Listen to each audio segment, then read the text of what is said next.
Welcome to the Who, What, Why podcast.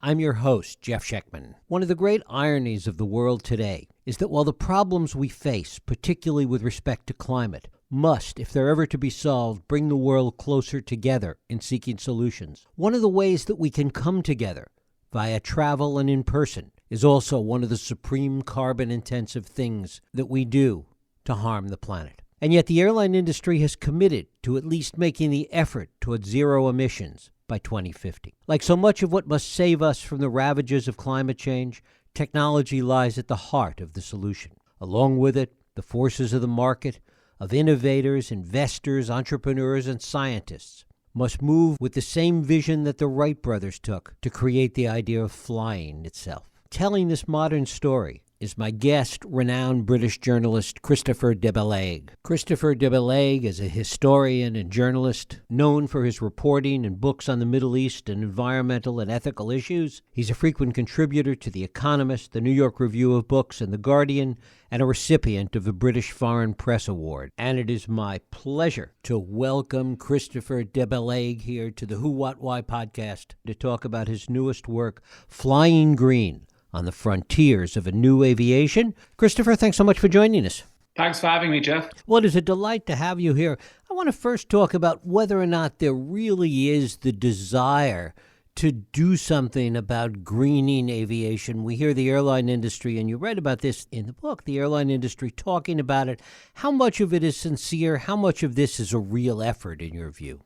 I can't get into the head of the industry executives. I can't get into the head of the CEOs of United Airlines and British Airways and Airbus and Boeing.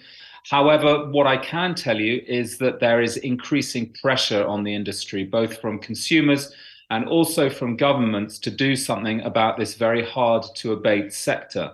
It's hard to abate because of very strong scientific and technical reasons, but it's become harder to abate because the sector has been so late and so tardy in developing the technologies that are needed in order to get to that target of net zero, which I would remind you and your listeners is only an aspirational goal. It's not enshrined in any law or treaty. It is merely an aspiration. And what we need to do as consumers is to hold the industry to account and to make sure that it strains every sinew in order to achieve that goal. Is much that's happening with respect to technology happening because technology and investors and entrepreneurs are doing this to a certain extent on their own, knowing that it will find a reception within the airline industry, or how much is being driven by the industry itself? That's a very good point. And the industry will, of course, point to areas in which, for example, airlines have invested in synthetic or sustainable aviation fuels. They've invested in plants that will one day produce gallons and gallons of biofuels that will enter the tanks. They are, in the case of Airbus, for example, they have a project, they have a plan to by 2035 to run regional routes on by combusting hydrogen.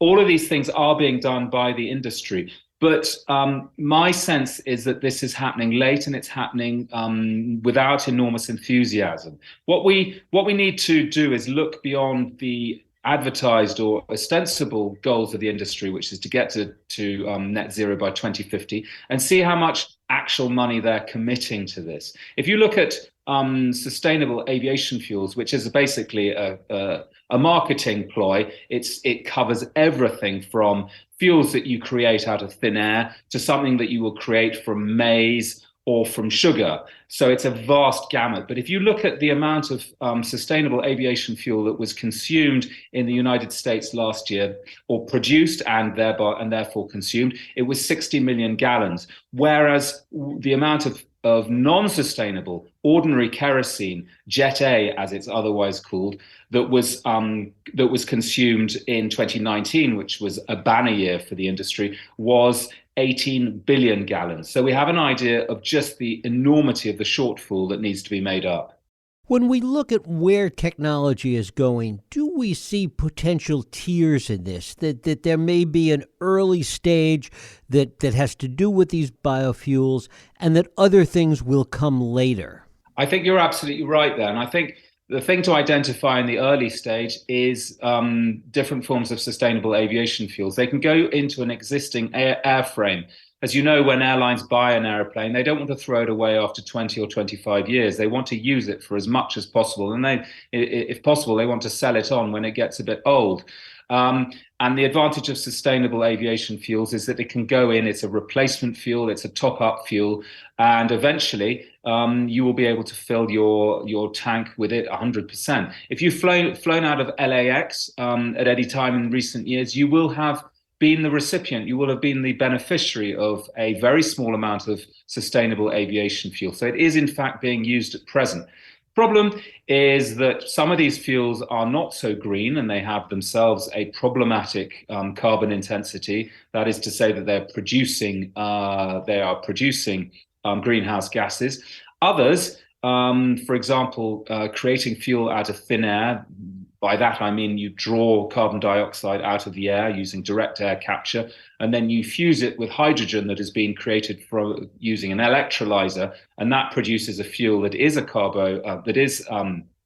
that has exactly the same properties as Jet A kerosene that's made from oil, but is if it's provided it's done using renewable energy. Is carbon neutral. Whether you're following either of those routes, the question is whether you can produce the fuel in sufficient quantities sufficiently quickly. So I think that biofuels, as you suggest, will be an early runner. In Europe, there's a lot of there's more fuel being produced from waste and fats. And then we will start getting into the middle period of our transition, which will involve hydrogen.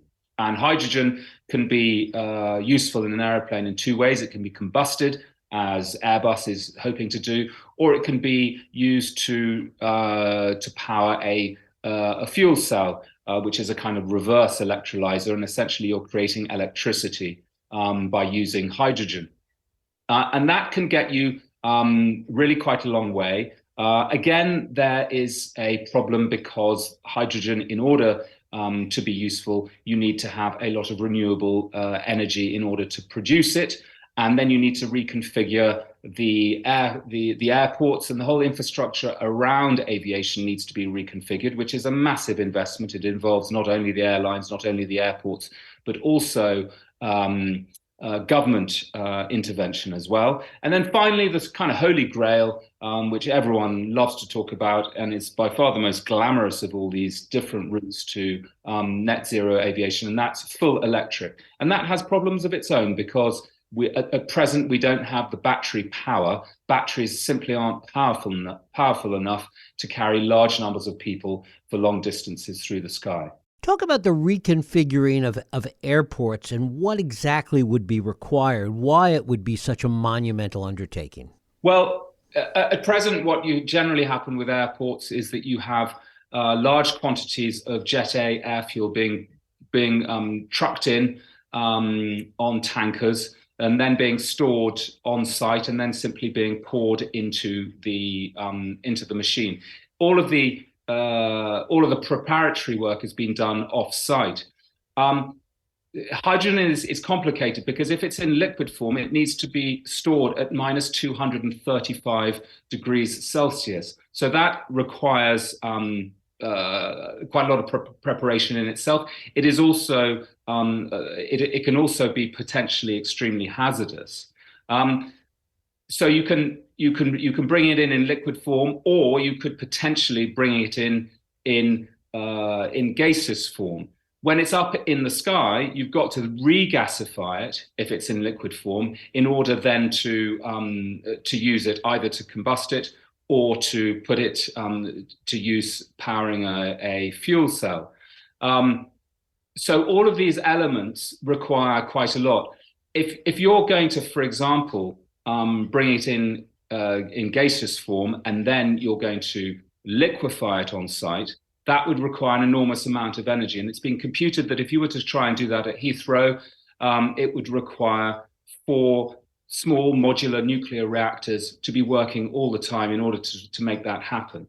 So with all of these different technologies, you have an enormous requirement of energy, and that energy has to be green energy. It has to be renewable energy, and that not only is difficult to achieve, but also there's a huge amount of competition for that green energy, and there are other sectors that are also clamoring for that green energy.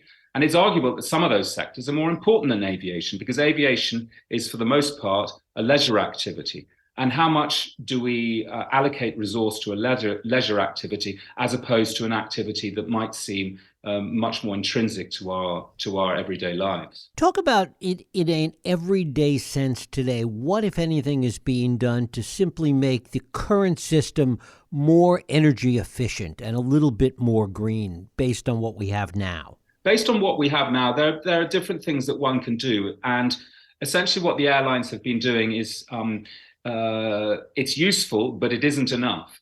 What they've been doing is they've been improving fuel efficiency by something in the region of 1% a year for the last decade or two. But we think now that they've probably reached the end of the road in terms of improving fuel efficiency. There's a new Rolls-Royce engine, for example, and the same is true of Pratt & Whitney and other engine manufacturers that are trying to have an exponential or a much more significant saving in energy and to pack much more power for the fuel that is put in. But they are in development. Essentially, what you're doing is you're running down the lifespan of the existing fleet before you get round to the much more difficult question of clean sheet technology, which is to say redesigning the aeroplane so it actually looks rather different. If you were going to redesign an aeroplane to carry hydrogen, you would have to take into account the fact that it's much more voluminous. It takes up a lot more space than Jet A, and probably what you would do is you would store the hydrogen in the interstices of the wing, or indeed in the fuselage. So you might have a much longer fuselage on an airplane, and the airplane might look rather different to the way it looks today. The problem with clean sheet technology is the regulators get very involved, and also the airlines find it very, very costly.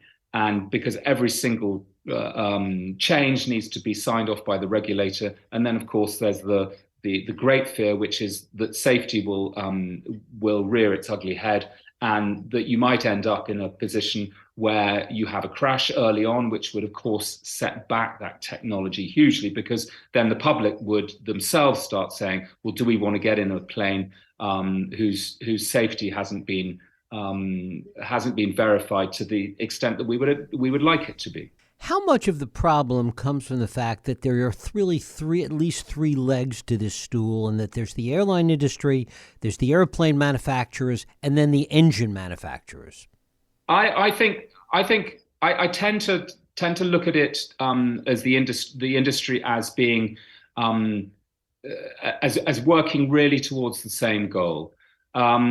I think that the engine, the way that the airplane is put together is that you have an airframe, and then you go to an engine manufacturer and you say, I'd like this airplane, this engine to go in it. But the actual driving force, as I'm starting to discover, and it should be remembered, Jeff, that I came to this subject as someone who was interested in it, but as someone who was very much an outsider. One of the interesting things that I've discovered is the driving motivation towards the greening of aviation, or one of the key factors, is the demand of customers.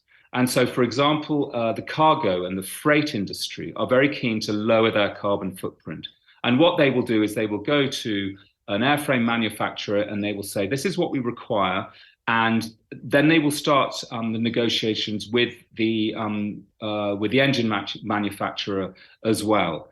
And the airlines are one very important part of the industry, but also the cargo industry is also extremely important. So, for example, DHL, for example, FedEx, are very much, Amazon, are very much leading this effort to decarbonize the industry, because they require that for their own carbon savings. Why is that? Why is the cargo industry more aggressive in this regard? It's a very good question, and I'm not sure that I have a completely pre-prepared answer for you. I would imagine that the cargo industry is beholden to its customers and would like to present a much more green image. It may be that the cargo industry has intrinsically within itself a kind of green agenda that it wants to promote with greater sincerity than the airlines. No one would accuse the airlines of being aggressively pro-green or pro-environmental in any shape or form. They're being dragged, kicking and screaming into this process. That's not to say that within the airlines there aren't extremely sincere reformers and reformists who will do all they can in order to advance this agenda. But the airlines, I wouldn't say, are leading this. It's more the cargo customers. Are there any individual leaders within the airline industry that have emerged in this quest? I'm very impressed by someone called Glenn Llewellyn, who is at Airbus, and he's in charge of their green effort there. But it's difficult for me as an outsider to ascertain how much power and how much investment the airlines are actually putting into their flagship green initiatives. Boeing, so far as I know, is not going towards hydrogen. Boeing, so far as I know, is much more interested in using SAF, sustainable aviation fuels.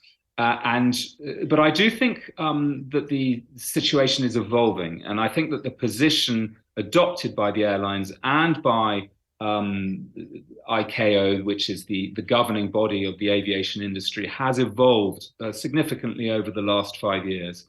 From really not having a goal to then committing to at least an aspirational goal of going net zero by 2050.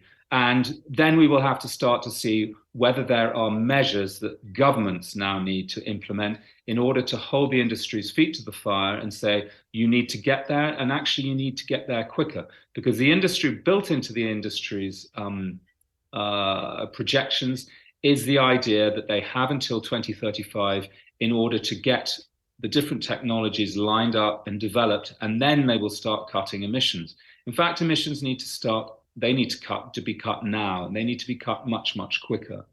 And there's one obvious route to cutting emissions, and that is to raise prices and to make people think much, much harder about whether they're going to fly, and to fly only when it really matters to them and when it's much more important to them. That's not something that the airlines would like to hear.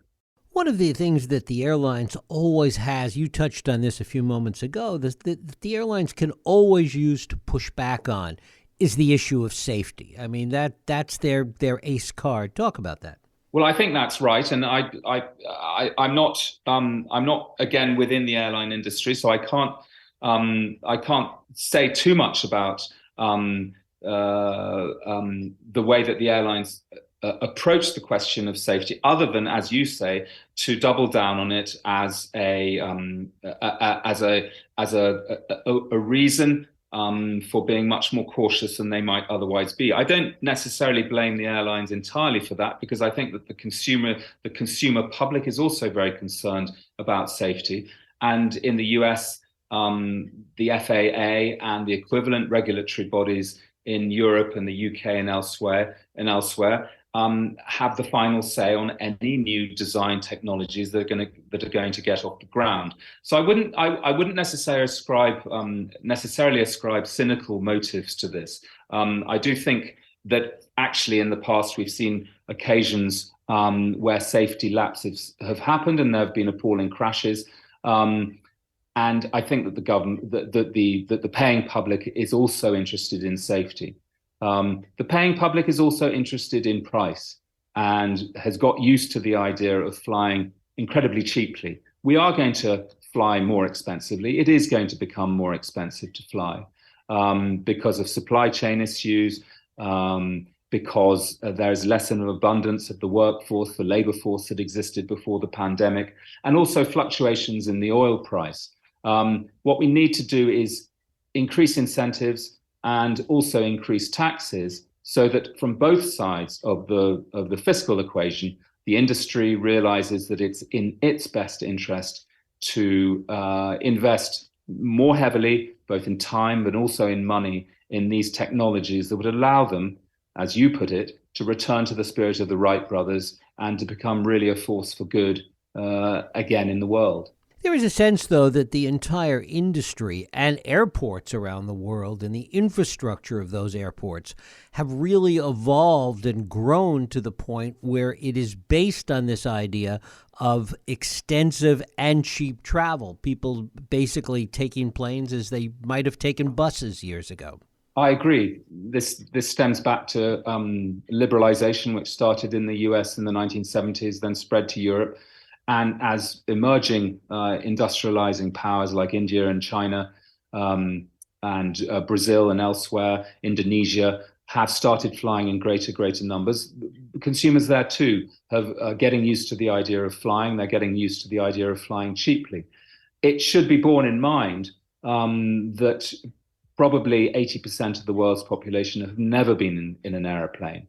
And were aviation to develop into the mass activity that the industry would like it to develop into, then we're going to have an even more serious problem on our hands. What we all need to be doing is as individuals, is flying less often. Of course, we need to be allowing those who haven't flown before to enjoy the same privileges that we who do fly often enjoy. But at the same time, this isn't an issue that we can fudge. If you fly a transatlantic flight, for example, from Berlin to San Francisco and back again, you are producing more greenhouse gases than the average non-airborne citizen of Nigeria or India is doing in a year. And so there's a massive imbalance here. There's a massive climate injustice is being perpetrated here. And we need to bear that in mind, and we need to conduct ourselves and limit our flying accordingly. Talk about where in the world some of this cutting-edge technology is taking place with respect to some of the things you've touched on. Well, I think electric is very strong in where you are on the west coast of the United States. eVTOLs, electric vertical takeoff and landing vehicles that's really one of the cradles of this emerging technology, which isn't going to help the climate crisis very much unless it has an impetus towards further improvements in battery technology, so batteries can take you further and take more people further. But actually, when you're looking at electric, it really matters where your electricity is generated from. Is it renewable? Is it green electricity or not? So that's one of the things that one needs to consider. SAF or biofuels. Again, the US is a world leader in that. Largely because so much of your ground transportation is run on biofuels. And I think what the aviation industry would like to do is, as the ground transportation in the US and elsewhere switches over definitively and irrevocably to electric, then all of those enormous fields that are currently growing maize and other crops that get poured into the tank of automobiles in the US will be turned over and be used for aeroplanes. Again, there's a green credential problem here, because you've got to farm those crops much more environmentally friendly fashion in order for that to be a truly green solution. Then you've got something called electrofuels, which involves sucking carbon dioxide out of the air and then fusing it with hydrogen, which is being created using an electrolyzer. And that is much stronger in Europe. There's a plant, there's technologies that I visited in Dresden and also in Switzerland, which are going to combine and using thermal energy created in Norway. A plant is now being built that will produce electrofuels. Hydrogen, that is also happening. For example, I visited a company called Zero-emission in the UK, which is repurposing existing small aeroplanes, Cessnas and Dorniers and that kind of thing. And that will be powering a fuel cell they think that they can get to 70 seaters within 5 years' time, and that would be extremely interesting, and that would make them pretty much an industry leader if they manage to do that. And then, as I mentioned earlier, Airbus are also doing hydrogen, only this time through the combustion route. And there are other technologies that are much earlier in development. Some people are talking about how would you power an airplane using nuclear fuel, and all sorts of other biofuels that are still in development. So one of the interesting things about this subject is that one doesn't really know exactly who's going to win the race. And to an extent, it is a race. And yet, from my perspective, they've all got to win because there is such a large amount of aviation, and none of these technologies on its own is going to be able to carry the burden. To what extent is nuclear a realistic possibility? I don't know, because I didn't look closely into nuclear, because I was told that we are a very, very long way from being able to square that with any kind of safety concerns, let alone the technological challenges that would pose. So I didn't actually look very closely into nuclear. I don't think it'll happen for a long time, and I think that essential question of safety will loom very large. There are entrepreneurs who are looking into the question, who are trying to develop it. In fact, people have been talking about nuclear-powered aeroplanes for way back since the beginning of the Cold War. But whether that will happen on a commercial scale, I don't know. Of all of the things that you saw that were being worked on, which ones did you think were the most exciting, but also the most practical, the ones that really had a chance to make an immediate difference? I would say that hydrogen has a good chance in the medium term. It's abundant. Its green credentials are pretty good. If you put it into a fuel cell, all you're doing is producing contrails. That's the only kind of noxious emission that takes place. If you burn it, then you do get nitrous oxide, but at the same time, you're drawing it from water. So its production shouldn't involve any emissions. It does need a lot of energy. And I think this is where all of the technologies have really questions to answer, is how you assure yourself of renewable energy that isn't more badly needed by other more vital sectors of the economy. I do think hydrogen has a very positive future. I like to think that electrofuels have a positive future because they are incredibly exciting. The idea that you can create a fuel literally out of thin air and water is remarkable to me. Again, a lot of renewable energy required. And then if you can, in the next 50, 60, 70 years, if you can develop battery technology to the extent that you can carry large numbers of people over long distances, then obviously full electric is amazing, because then you're not emitting anything at all. And finally, do you sense that there is any kind of clamoring for this among the flying public? To what extent is the flying public aware of this and sensitive to this? Do you have a sense of that? I think the flying public is starting to become more sensitive to this. I think they're starting to realize that each time they get into an airplane, they're contributing enormously to the climate problem. Having said that, it's a microcosm of the choice that everyone, all of us, we all make every day of our lives, whatever we do on this planet, is that it's the immediate needs, and it's the moral conundrum that we all face every day. So I'm definitely not in a position where I sit in judgment on anyone at all. But I do think that people are starting to become more aware of it, and I hope that in time that will drive a change in behavior, a change in conduct, but also a much more critical view on the part of the paying public with respect to the airline industry, with respect to the aviation industry in general. The aviation industry has been cosseted and it has been privileged for a very long time. It pays negligible taxes. The airlines do not pay tax on jet fuel. They don't pay, there's no tax levied on international air tickets. If you look at the number of years in the past 20 when the airlines have paid corporation tax, you'll be surprised by how few they've paid corporation tax. So it's a largely untaxed industry that has got away with